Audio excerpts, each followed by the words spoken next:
होला त्यो विवेक उहाँलाई छोड्न नसकिने कुरा पनि भएन र मलाई लाग्छ मैले हिजो पनि भनेको थिएँ त्यस्तो अभ्यास नहोस् भन्ने हामीले अपेक्षा गरेका हौं। यद्यपि संसदीय मर्यादा संसदीय नियमावलीको त्यसको एउटा अनुशासनको एउटा मापदण्ड त छँदैछ, त्यसलाई त पालना गर्ने सिलसिलामा बाहेक अन्यथा गएर नागरिकका मुद्दाहरूलाई चाहिँ अलि बन्द गर्न खोजे जस्तो, बन्देज गर्न खोजेको जस्तो, अलि लोकतान्त्रिक प्रणालीलाई नै प्रहार हुने किसिमको, प्रतिपक्षलाई अलि दमन गर्ने किसिमको त्यस्तो व्यवहार बिल्कुल हुनु हुँदैन भन्ने कुरा हामी अझै पनि भन्छौँ। फेरि पनि अब सभामुख भइसकेपछि फेरि पार्टीसँग भन्दा पनि सिङ्गो सदनप्रति चाहिँ एउटा लोयल्टी हुनुपर्ने, उत्तरदायित्व हुनुपर्ने कुराको त्यो विवेक उहाँबाट प्रयोग हुन्छ भन्ने विश्वास गरेको छु। एउटै खालको आउँदैन, अब अन्य मिडियाबाट आएको भने साथीहरूले हस्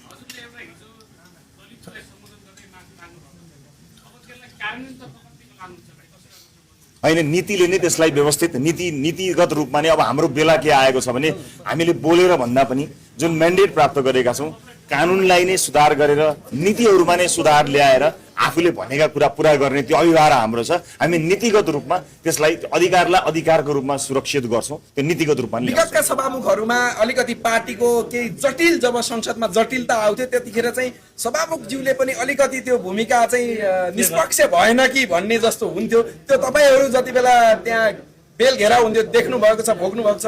अब तपाईँको पार्टीका उपाध्यक्षज्यू सभामुख बन्दै हुनुहुन्छ, उहाँलाई केही सिकाएर अथवा यस्तो नगर्नु है भनेर पठाउँदै हुनुहुन्छ कि अथवा उहाँ स्वविवेकले जे गर्नुहुन्छ त्यही स्वीकार्य हुनेछ? अब सभामुख भइसकेपछि उहाँ पार्टीको रहनुहुन्न र पार्टीमा रहँदाखेरि जुन अनुभव, जुन अभ्यास र जुन पीडाबाट, जुन असहजताबाट उहाँ अगाडि बढ्नुभयो, पक्कै पनि त्यसलाई उहाँले आफ्नो अनुभवलाई व्यवहारमा ल्याउँदाखेरि पक्कै पनि केही न केही फरक त गर्नुहुन्छ होला। त्यो विवेक उहाँलाई छोड्न नसकिने कुरा पनि भएन र मलाई लाग्छ मैले हिजो पनि भनेको थिएँ त्यस्तो अभ्यास नहोस् भन्ने हामीले अपेक्षा गरेका हौं। यद्यपि संसदीय मर्यादा संसदीय नियमावलीको त्यसको एउटा अनुशासनको एउटा मापदण्ड त छँदैछ, त्यसलाई त पालना गर्ने सिलसिलामा बाहेक अन्यथा गएर नागरिकका मुद्दाहरूलाई चाहिँ अलि बन्द गर्न खोजे जस्तो, बन्देज गर्न खोजेको जस्तो, अलि लोकतान्त्रिक प्रणालीलाई नै प्रहार हुने किसिमको, प्रतिपक्षलाई अलि दमन गर्ने किसिमको त्यस्तो व्यवहार बिल्कुल हुनु हुँदैन भन्ने कुरा हामी अझै पनि भन्छौँ।